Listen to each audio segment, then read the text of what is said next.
We're here with these 7 sculptures that I've made for this exhibition, and it would be important for me to begin by saying that in order to make sculptures, I have to make drawings. And so I use drawing as a way to investigate the world, my emotion of society, to learn about nature, to learn about technology, to learn about the body. In this way, when I sit down to draw, my mind is clear. It doesn't include desire. So I just sit down and I draw many different things. I draw many times during the week. I collect these drawings in books. I look through the books and I find and isolate the things that I find interesting, the things that speak to me, that desire to be turned into sculptures. Once I begin to make some of those drawings into reality, during that process, I begin to understand my version of what's been created.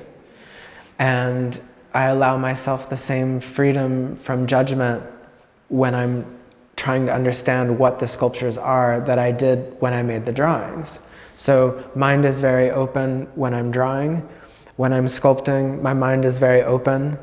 And then I make a photograph of the work when I'm finished with it. And at the time that I have to save the file in the computer, I'm committing to at least one version of what this sculpture is when I title the work, because I have to save the file. So concept of sculpture starts to solidify when the title of the piece is typed into the computer.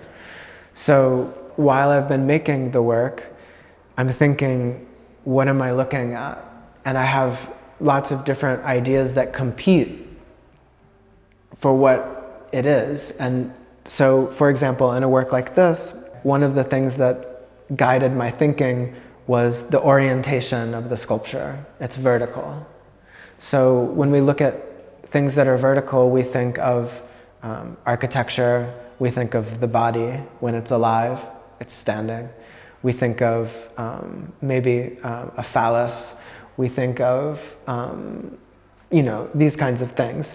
But to me, the sculpture is simultaneously architecture, body, system. Of course, architecture can also be body. A building has air conditioning, it has plumbing, it has different rooms that do different things.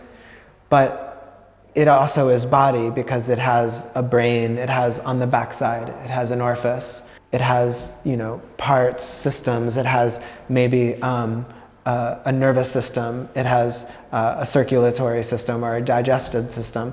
It has different things inside the body that may be harmful or maybe they're helpful. Is it disease or is it antibody or is it, what is it that we're looking at? And so for me, then at the same time, I'm thinking, what's happening in the world? We have pandemic, we have disease, we have aging, we have all these things that are a necessary part of life, but it can be unclear if they're working negatively or positively, and maybe sometimes things work both negatively and positively. There's also a psychological component that could be erotic, like are we looking maybe at a penis with some strange scrotum, or are they fingers that are touching, or is there emotion, psychology? These are the kinds of things that I apply to the work. And when I'm thinking about these things, when the thoughts come to my mind, they either feel right or they don't feel right. So let's say if someone had said to me that this was, I don't know, mostly right things come to me, but let's say a spaceship or something. Like maybe that feels wrong to me, so I wouldn't go and think that it's some sort of vehicle. But when you say disease, the body, when you say aging, these things feel right to me. And so you can also apply this, or for me, for this show, for the press release at least, I use the same system of association with poetry. So I can read the poetry and see in certain lines the feeling of certain sculptures. In the same way that maybe a film director uses music over the imagery because it feels right, or it pushes the work into the direction that feels best, or worst if that's what they're going for. And so for me, in order to understand this show, like one of the things that I did was that I spent a lot of time associating with each work, and I created a lot of different systems of association, including using the poetry of Edna St. Vincent Millay. And so it's not to say that this show is inspired by her poetry, but to say one of my ways of experiencing these works was through reading this poetry. A lot of people use this technique, especially in music or in any sort of titling. A lot of times people use another art form in order to identify how they feel about what they've seen.